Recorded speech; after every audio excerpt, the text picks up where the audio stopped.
10 heures du matin, dans ce champ de manioc de Beaunois, à 60 km d'Abidjan. Cette femme vient s'approvisionner régulièrement auprès des producteurs de la localité. Monsieur Akoyi, bonjour. Bonjour. Vous allez bien? Oui, ça va. Vous avez fini le terrain? Oui, ça va très bien. C'est votre manioc qui est là. D'accord. C'est vous-même, on vous attend. Est-ce que c'est bien gros? Oui, c'est le bon produit. Attendez voir. Oui, voilà ça. Waouh, ok. Comme On va je vous veux là. arranger. Ok. C'est très bon. Ici, on vient prendre le manioc quand notre champ n'est pas en production. On achète le manioc bord champ avec les planteurs à 190 000 francs la bâchée qui équivaut à 2,5 tonnes de manioc. Du manioc bien formé, récolté après 1 an de production, selon la variété. Cette plante développe des tubercules contenant plus de 30% de matière sèche. C'est ce que recherche Antoinette Bessé, agrotransformatrice, car ce manioc est destiné à la transformation. Pour faire la séquelle, j'utilise soit le baïri ou le yassé parce que c'est un bon manioc de très bonne qualité. Il est tout blanc et puis il est sans fibres. Donc pour notre attiéké de qualité supérieure, c'est très adéquat. Avant le départ pour son usine de production, Antoinette solde la commande du jour auprès de la productrice. Le côté est bon? Oui, ça fait 240 000 francs. D'accord. Y compris le manioc 190 000, plus la bâchée 50 000 francs de transport. Ok. Bon, merci beaucoup et puis à dimanche prochain. Ok.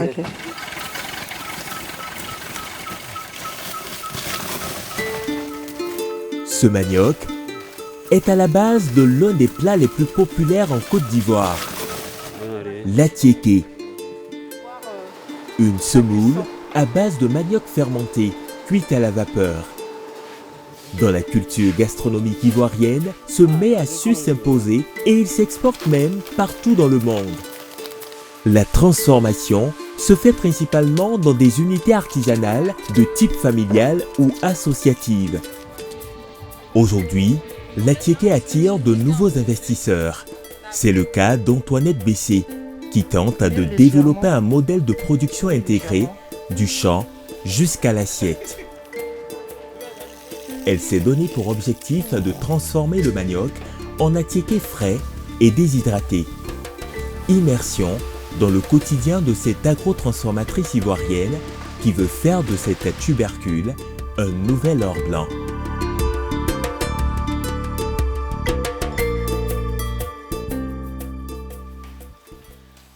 Ce matin, nous la retrouvons dans son unité de transformation de Bingerville, lancée il y a 4 ans. Chaque lundi, la production de la semaine démarre par le même rituel. On va finir ça d'ici ce soir, j'espère. Quand le manioc arrive, il est stocké ici et puis chaque dame se sert selon la quantité qu'elle peut peler. Donc elles prennent le temps d'enlever la peau marron du manioc et ensuite elles enlèvent de manière très délicate les fibres à l'intérieur du manioc pour que quand on défibre, on n'ait pas trop de fils dans l'attiéké. Ces ouvrières peuvent peler jusqu'à 1 tonne de manioc en 2 jours. Puis vient l'étape du lavage à 3 reprises pour le débarrasser de toute impureté. Le manioc est ensuite broyé, pressé et tamisé. Et après cela, on passe au sémouleur. Ici, on fait les grains. Donc ça dépend de ce qu'on a comme commande. Si on doit faire des abrogaments, des gros grains, des moyens grains, on règle d'une manière pour qu'on puisse avoir le grain qu'il faut. Une machine qui permet d'obtenir des grains de différentes tailles en un temps record, contre plusieurs heures à la main. Les grains sont ensuite mis à sécher quelques minutes au soleil avant de procéder à l'étape la plus délicate du processus, la cuisson. Un seul faux pas et c'est toute la production qui est ratée. Si la cuisson est ratée, bon, tout ce qu'on a fait comme process au début là est foutu. L'eau est très importante dans la cuisson de l'attiéké parce que l'attiéké se cuit avec la vapeur. Mais en même temps que c'est un élément important, il faut essayer de surveiller la cuisson pour que l'eau ne s'imbibe pas dans l'attiéké. Sinon après c'est pâteux et c'est pas bon à manger. Pour équiper cette usine de transformation, Antoinette Bessé a investi 20 millions de francs CFA. Par semaine, elle peut produire entre 3 et 5 tonnes d'attiéké. Une quantité destinée à la vente en détail et en gros sur le marché local et international. Ok Caroline, on met dans le coffre rapidement. Hors de l'usine, c'est encore elle, la meilleure ambassadrice de son attiéké. Lorsqu'elle le peut, elle va livrer elle-même ses clients. C'est pas toujours moi qui effectue les livraisons, mais pour cette fois-ci, comme c'est une bonne amie qui a commandé, donc je profite pour pouvoir la voir et puis échanger. Mais aussi, nous travaillons avec des livreurs qui nous acheminent nos paquets. Et aussi, mon époux, quand il est à ses heures perdues, m'aide pour pouvoir faire les livraisons. 1 kg d'attiéké frais est vendu à 700 francs aux particuliers et 650 francs aux revendeurs.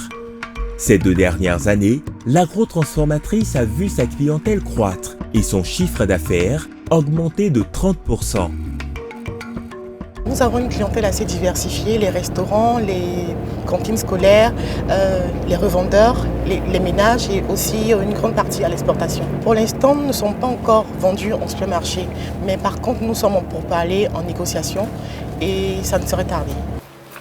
L'entrepreneur a de grandes ambitions, mais pour l'heure, elle continue d'honorer les commandes de ses clients, comme celle-ci de 10 paquets d'attiéké. Coucou, là, ça fait plaisir de te voir, Antoinette. Oui, c'est moi qui suis venue te livrer cette fois-ci. Ouh là là, ok. Tu vois, J'ai bien mes 10 attiékés. Oui, c'est bien ça.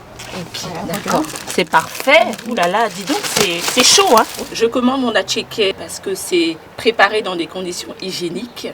Il y a aussi le goût de l'attiéké. Son attiéké est très bon et très frais. Et c'est possible pour moi de commander par téléphone sur WhatsApp et de me faire livrer à la maison dans un délai de 24 heures et de payer aussi par mobile money. Donc c'est très pratique pour moi. L'agro-transformatrice a réussi à conquérir le cœur de ses consommateurs. Mais pour y arriver, il lui a fallu changer de carrière. Titulaire d'une licence en audit et contrôle de gestion, Antoinette Bessier travaille pendant quelques années dans la finance, avant de se lancer dans l'entrepreneuriat. Elle décide en 2019, avec son époux, de contribuer à la transformation des matières premières en Côte d'Ivoire. Elle choisit le manioc, persuadée du potentiel de la filière locale.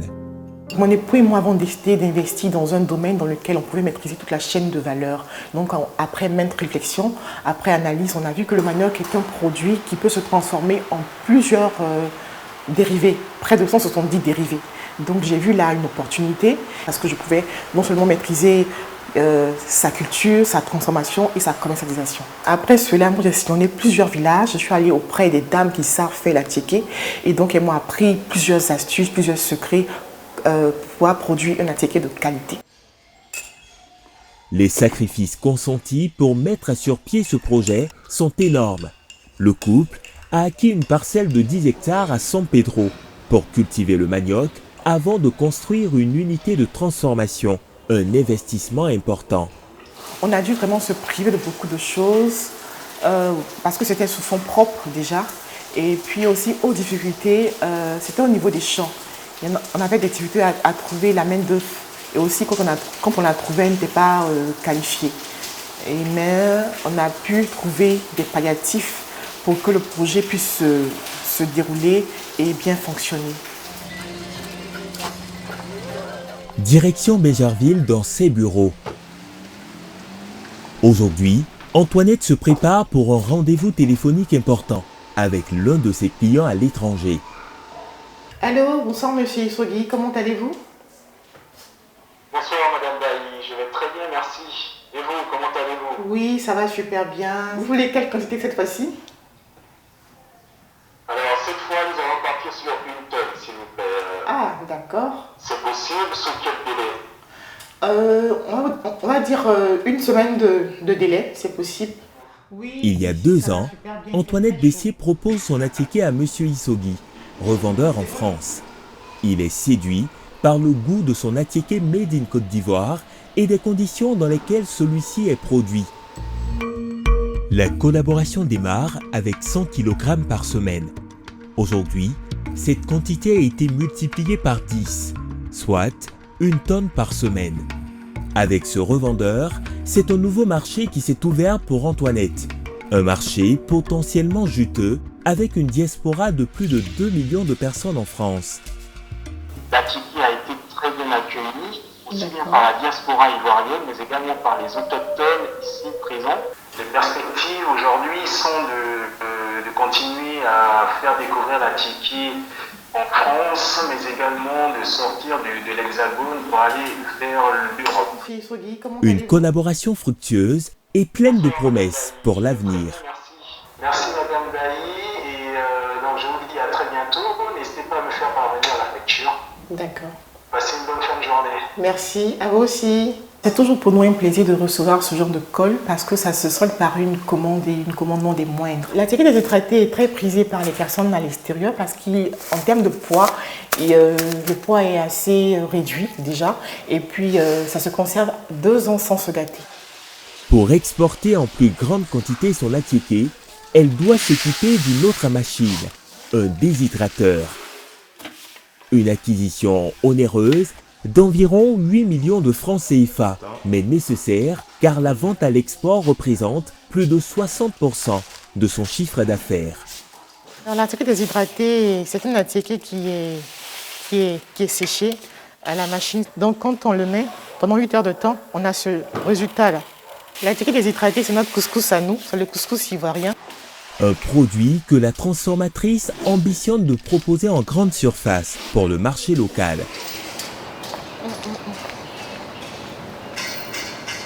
Pour ce faire, elle part régulièrement prendre des conseils auprès d'une experte dans l'agro-industrie. Si je veux entrer maintenant en supermarché et je n'ai pas le packaging qu'il faut, donc je suis venue voir comment je pourrais améliorer les choses. Tu peux voir l'emballage. C'est ce que je propose en ce moment. C'est sûr que si tu as un packaging de qualité, tu vas cartonner dans les supermarchés parce que l'on sait que l'emballage, le packaging vend le produit. Les cartonnés seraient mieux adaptés à la vente dans les supermarchés. J'ai décidé de me faire accompagner dans mon activité parce que j'estime que l'entrepreneuriat c'est un domaine assez complexe et donc j'ai identifié des pionnières comme Madame Koulibaly qui est la présidente des agro-transformatrices de Côte d'Ivoire et comme elle a déjà fait ses preuves, je veux marcher dans ses sentiers pour pouvoir avancer. Ces séances de coaching m'ont beaucoup aidé dans le sens où j'ai pu avoir une vision claire dans le domaine. Elle m'a aussi permis de pouvoir avoir accès à l'information et j'ai pris confiance à l'écouter, à la voir faire. Au sein de son réseau, Madame Koulibaly se met à la disposition des jeunes transformatrices comme Antoinette pour leur donner les secrets qui leur permettront de réussir leur activité. Quand on va seul, on a plus de risques d'échouer. Il faut se faire accompagner pour bénéficier des acquis du mentor. Éviter de faire les mêmes erreurs que le mentor. Le manioc a une spéculation majeure dans notre pays. Et le manioc a plusieurs dérivés. Si elle fait l'attiéké, elle pourrait s'étendre vers d'autres dérivés tels que le tapioca, qui est beaucoup recherché. Le tapioca est la farine de manioc aujourd'hui qui va être utilisée dans la fabrication du pain. Et c'est même une décision de l'État de Côte d'Ivoire. Donc c'est un projet porteur. Un projet porteur car le manioc a connu un essor important au cours des 10 dernières années.